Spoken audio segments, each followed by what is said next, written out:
ഭൂരിഭാഗം ആളുകൾക്കുള്ള ഒരു കോമൺ പ്രശ്നമാണ് യൂറിക് ആസിഡ് എന്ന് പറയുന്നത്. പക്ഷേ നമ്മളെപ്പോഴും യൂറിക് ആസിഡിൻ്റെ കാര്യം കൊണ്ട് നമ്മളൊരു ആശുപത്രിയിൽ പോയി കഴിഞ്ഞാൽ ഇപ്പോൾ ഡോക്ടർ പറയും അതേ നിങ്ങൾ ബീഫ് കഴിക്കരുത്, അതേപോലെ പയറുപരിപ്പ് വർഗ്ഗങ്ങളൊക്കെ കുറയ്ക്കണം. യൂറിക് ആസിഡ് കൂടുമ്പോൾ നമ്മൾ ആദ്യം നോക്കുന്നത് ഇവർക്ക് വയറ് സംബന്ധമായിട്ടുള്ള പ്രശ്നമുണ്ടോ, അതായത് ഡൈജഷൻ അബ്സോർപ്ഷൻ ക്ലിയർ അല്ലെങ്കിൽ യൂറിക് ആസിഡ് കൂടും.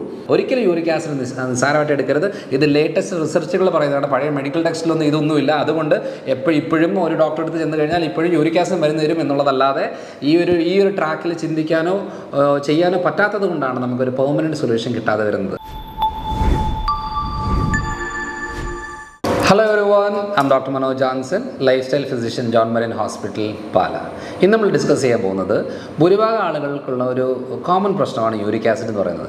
പക്ഷേ നമ്മളെപ്പോഴും യൂറിക് ആസിഡിൻ്റെ കാര്യം കൊണ്ട് നമ്മളൊരു ആശുപത്രിയിൽ പോയി കഴിഞ്ഞാൽ ഇപ്പോൾ ഡോക്ടർ പറയും അതേ നിങ്ങൾ ബീഫ് കഴിക്കരുത്, അതേപോലെ പയറുപരിപ്പ് വർഗ്ഗങ്ങളൊക്കെ കുറയ്ക്കണം, മുട്ടയും മീനും ഒക്കെ കുറയ്ക്കണം എന്ന രീതിയിൽ പ്രോട്ടീൻ കുറച്ചുള്ള രീതികൾ പറയുകയും യൂറിക് ആസിഡിൻ്റെ മരുന്ന് തരികയും ചെയ്യും. അപ്പം എന്തായി, നമുക്കൊരു ശരിയാണ്, നമുക്ക് യൂറിക് ആസിഡിൻ്റെ വേദനകളും കാര്യങ്ങളും കുറയാൻ വേണ്ടിയിട്ട് നമ്മൾ എന്ത് ചെയ്യും, ഈ പറയുന്ന കാര്യങ്ങളെല്ലാം ഒന്ന് ശ്രദ്ധിച്ച് ഒരു 2 ആഴ്ചയൊക്കെ മരുന്ന് കഴിച്ചിട്ട് നമ്മൾ പിന്നെ യൂറിക് ആസിഡ് ചെക്ക് ചെയ്യുമ്പോൾ നോർമലായി. അപ്പോൾ അത് കഴിഞ്ഞ് എന്ത് സംഭവിക്കുന്നത്, ഈ മരുന്നങ്ങ് നിർത്തി ഒരു 2 ആഴ്ച കഴിയുമ്പോഴത്തേനും വീണ്ടും പഴയ രീതിയിൽ തന്നെ വേദനകളും ബുദ്ധിമുട്ടുകളും വരാൻ തുടങ്ങും. ചിലർക്ക് 1 മാസം വരെയൊക്കെ മെച്ചം കിട്ടും, അത് കഴിഞ്ഞ് വീണ്ടും ഈ പ്രശ്നം തന്നെയാണ്. അപ്പോൾ യൂറിക് ആസിഡിൻ്റെ ഒരു പ്രത്യേകത ശ്രദ്ധിച്ചിട്ടുണ്ടോ? ഒരു തവണ യൂറിക് ആസിഡ് പ്രശ്നം വന്നു കഴിഞ്ഞാൽ ആഴ്ചക്കാലം മുഴുവനും യൂറിക് ആസിഡ് പ്രശ്നമായിരിക്കും. അവർ ഇടയ്ക്കിടയ്ക്ക് മരുന്ന് കഴിക്കുന്നു, ഈ കുറച്ച് ഭക്ഷണമൊക്കെ ശ്രദ്ധിക്കുന്നു. പക്ഷേ എന്താണെന്ന് വെച്ചാൽ അവർക്ക് ഇഷ്ടമുള്ള ഒരു ഭക്ഷണമൊക്കെ അവർ മാറ്റി വെച്ചുകൊണ്ടാണ് പലപ്പോഴും ജീവിക്കുന്നത്. അവർക്ക് ബീഫ് ഇഷ്ടമാണ്. ബീഫ് ഇഷ്ടമെന്ന് പറഞ്ഞു വെച്ചാൽ എത്രയോ പേര് ബീഫ് കഴിച്ച് ജീവിക്കുന്നു. ഈ പറയുന്ന ആളുകൾക്ക് മാത്രം ബീഫ് കഴിക്കുമ്പോൾ എന്തുകൊണ്ട് യൂറിക് ആസിഡ് ഉണ്ടാകുന്നു? അതേപോലെ തന്നെ മുട്ട കഴിക്കുന്ന ആളുകൾക്ക്, മീൻ കഴിക്കുന്ന ആളുകൾക്ക്, അതേപോലെ കടലയും പയറും പരിപ്പും ഒക്കെ ഇഷ്ടപ്പെടുന്ന ഒത്തിരിയേറെ ആളുകളുണ്ട്. കാരണം വെജിറ്റേറിയൻസ് തന്നെ അവർക്ക് വേറെ ഒന്നുമില്ല പ്രോട്ടീനായിട്ട്, ഇത് മാത്രമേ ഉള്ളൂ. അപ്പോൾ ഇതുപോലും മാറ്റി വെച്ചിട്ട് നമുക്ക് ജീവിക്കാമെന്ന് പറയുമ്പോൾ ഇത് കുറച്ച് നാളിങ്ങനെ മാറ്റി വെച്ച് വരുമ്പോൾ തന്നെ സംഭവിക്കുന്നത് മുടി കൊഴിച്ചിലുണ്ടാകുന്നു, സ്കിന്നിന് പ്രശ്നം വരുന്നു, മസിൽ വീക്ക് ആകുന്നു, ജോയിൻറ്റ് പെയിൻസ് തുടങ്ങുന്നു, പല പ്രശ്നങ്ങളും ഇതിൻ്റെ ഭാഗമായിട്ടുണ്ടാകും. അപ്പം നമുക്ക് ആകെ ഒരു കൺഫ്യൂഷനാണ്, ദൈവമേ എന്ത് ചികിത്സ ചെയ്തത് ശരിയാവും എന്നുള്ളത്. അപ്പോൾ അങ്ങനെയുള്ള ആളുകൾക്കാണ് സത്യം പറഞ്ഞാൽ ഈ ഒരു വീഡിയോ ഉദ്ദേശിക്കുന്നത്. ഈ ഒരു വീഡിയോയുടെ പ്രത്യേകത എന്ന് പറഞ്ഞാൽ നമ്മൾ ഈ പറയുന്ന അത് മാറ്റിവെക്കുക, ഇത് മാറ്റിവെക്കുക, ഈ മരുന്നെടുക്കുക, ആ മരുന്നെടുക്കുക എന്നുള്ള രീതിയല്ല. എന്താണ് ഇതിൻ്റെ റൂട്ട് കോസ്, എന്താണ് ഇതിൻ്റെ കാരണം?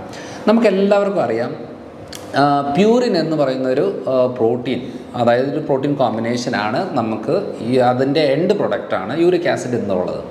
അതായത് പ്യൂരിൻ ഏറ്റവും കൂടുതലുള്ളത് ഇറച്ചി, മീനും, മുട്ടയും പയറുപരിപ്പ് വർഗ്ഗങ്ങളിലൊക്കെയാണ്.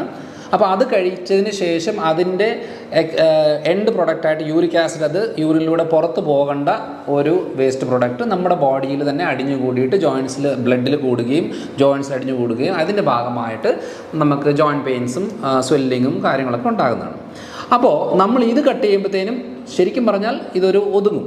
പക്ഷേ ഇതല്ല മെയിനായിട്ടും ഇതിൻ്റെ ഒരു സൊല്യൂഷൻ, ഇതല്ല ഇതിൻ്റെ ഒരു ട്രീറ്റ്മെൻറ്റ്.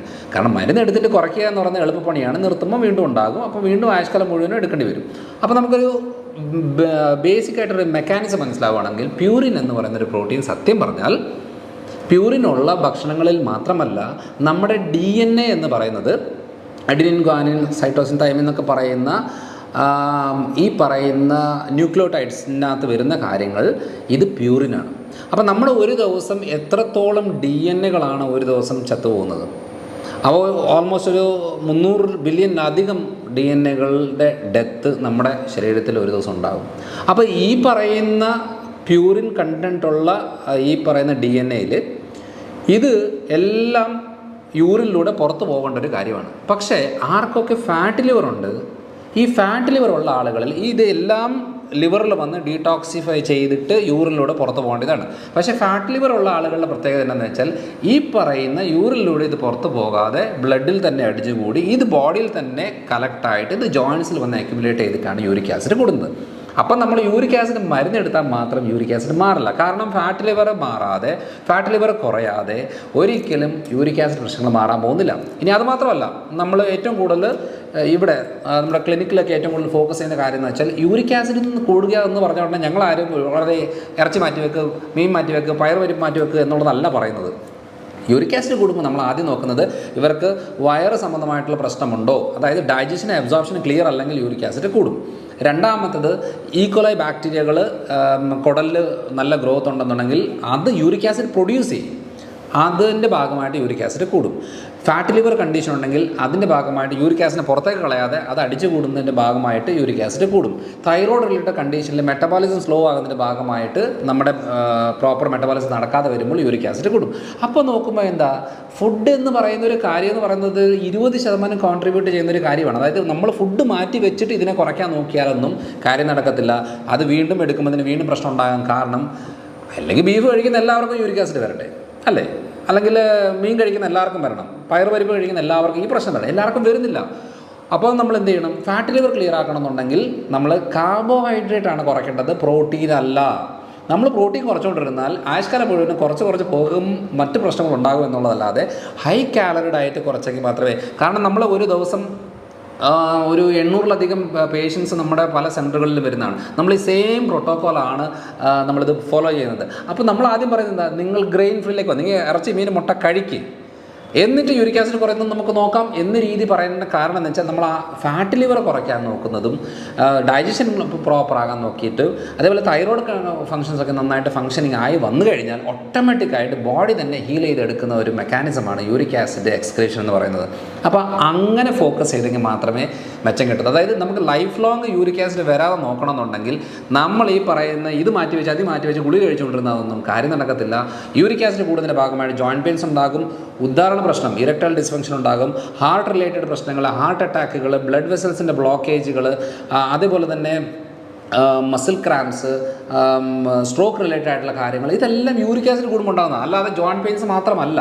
അപ്പോൾ നമ്മൾ ചില ആളുകൾ കണ്ടിട്ടില്ലേ, ഒരു 7 എന്ന് പറഞ്ഞ് നോർമൽ റേഞ്ച് കാണിച്ചാൽ 8 വരുമ്പോഴത്തേനും അവരുടെ പ്രശ്നങ്ങളെല്ലാം തുടങ്ങും. ചിലരുടെ 12ഉം 13ഉം കാണിച്ചാലും ഒരു സിംറ്റംസും ജോയിൻസിൽ കാണത്തില്ല. അപ്പോൾ ചില സാഹചര്യങ്ങളിൽ അങ്ങനെ കാണുമ്പോൾ നമ്മൾ ഓർത്തണം അവർക്ക് ഏറ്റവും കൂടുതൽ blood vessel related, heart attack, erectile dysfunctions, stroke related ആയിട്ട് പ്രശ്നങ്ങൾ വരാനാണ് ഏറ്റവും കൂടുതൽ സാധ്യതയുള്ളത്. അല്ലാതെ ജോയിൻസിന് തന്നെ പ്രശ്നം വരണമെന്ന് നിർബന്ധമില്ല. അതുകൊണ്ട് ഒരിക്കലും യൂറിക് ആസിഡ് നിസ്സാരമായിട്ട് എടുക്കരുത്. ഇത് ലേറ്റസ്റ്റ് റിസർച്ചുകൾ പറയുന്നതാണ്, പഴയ മെഡിക്കൽ ടെക്സ്റ്റിലൊന്നും ഇതൊന്നുമില്ല. അതുകൊണ്ട് ഇപ്പോഴും ഒരു ഡോക്ടറെ അടുത്ത് ചെന്ന് കഴിഞ്ഞാൽ ഇപ്പോഴും യൂറിക് ആസിഡ് മരുന്ന് തരും എന്നുള്ളതല്ലാതെ ഈ ഒരു ട്രാക്കിൽ ചിന്തിക്കാനോ ചെയ്യാനോ പറ്റാത്തത് കൊണ്ടാണ് നമുക്കൊരു പെർമനൻറ്റ് സൊല്യൂഷൻ കിട്ടാതെ വരുന്നത്. അപ്പം അടുത്തൊരു വീഡിയോയിൽ വരാം. ബൈ.